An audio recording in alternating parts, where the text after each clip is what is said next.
अब हम चीन की बांध वाली साजिश को डिकोड करेंगे। चीन के दिमाग में भारत के खिलाफ साजिश यानी खिचड़ी हमेशा पकती है।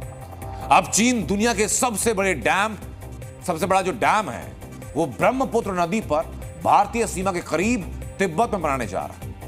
इसी डैम के लिए चीन की जिनपिंग सरकार ने प्रोजेक्ट को मंजूरी दी। यह डैम इतना विशालकाय होगा कि इसे गृह का सबसे बड़ा प्रोजेक्ट बताया जा रहा है, यानी पूरी धरती का सबसे बड़ा प्रोजेक्ट। दरअसल चीन तिब्बत की सबसे लंबी नदी यारलुंग नदी पर बांध बनाने जा रहा है। इसी नदी को भारत में ब्रह्मपुत्र कहा जाता है।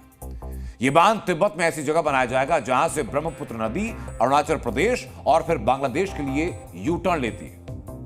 चीन अपने इस बांध पर 1 ट्रिलियन युआन यानी करीब 137 अरब अमेरिकी डॉलर खर्च करने जा रहा है। जिस प्रोजेक्ट को हरी झंडी दिखाई गई वो फायदा चीन को तो देगा, लेकिन भारत के लिए बहुत चिंता वाली बात है, क्योंकि इस बांध के जरिए वो भारत पर कभी भी एक बड़े अटैक की धमकी दे सकता है। यह अटैक की धमकी क्यों दी जाएगी और कैसे दी जाएगी उसको मैं डिकोड करता हूं।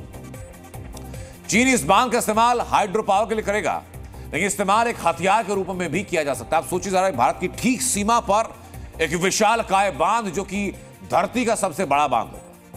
इस डैम से भारत की सीमा के आसपास की जगहों पर भारी मात्रा में पानी छोड़ सकता है जब मन चाहे, और वहां बाढ़ जैसे हालात पैदा कर सकता है।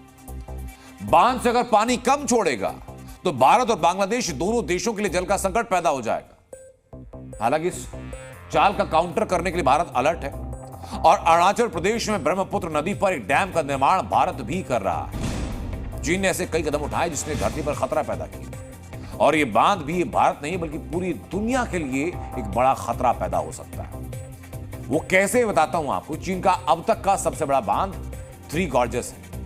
इस बांध में 40 अरब क्यूबिक मीटर पानी आता है और यह बांध धरती की घूमने की रफ्तार को प्रभावित कर रहा है। यह उस बांध की, उस डैम की तस्वीरें में दिखा रहा हूं। इतना पानी इस बांध के अंदर है कि धरती की घूमने की रफ्तार प्रभावित हुई, और इसी बांध की वजह से स्पीड धीमी भी हुई धरती घूमने की, जिस पर दुनिया भर के वैज्ञानिकों ने चिंता जाहिर की है। और दूसरा बांध भी चीन बनाता है तो वापस तबाही की संभावना है।